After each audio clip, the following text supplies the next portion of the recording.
আমার মনে হলো যে জানলা বন্ধ করবার সময় তার ডান হাতখানা পাল্লার তলায় পড়ে চেপটে গেল। তারপরেও জানলার উপরে আরো কয়েকবার করাঘাতের শব্দ আমি শুনতে পেলুম।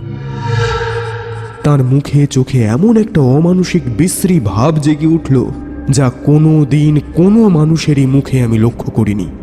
তারপরেই দিক বেদিক জ্ঞান হারিয়ে তীরের মতন তিনি বারান্দার উপর থেকে নেমে গেলেন এবং সেই রকম বেগেই সামনের দিকে ছুটে চললেন। আমি দ্রুত পদে এগিয়ে চেঁচিয়ে উঠলুম, মিসেস চৌধুরী, সাবধান, ট্রেন ট্রেন! কিন্তু আমার মুখের কথা মুখেই রইল।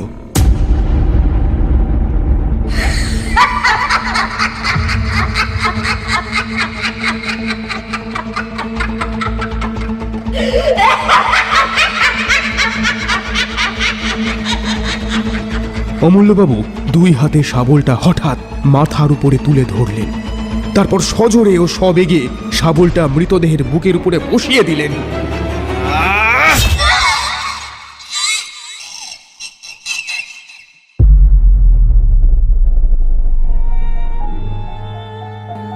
আসছে হেমেন্দ্র কুমার রায়ের লেখা মিসেস কুমুদিনী চৌধুরী।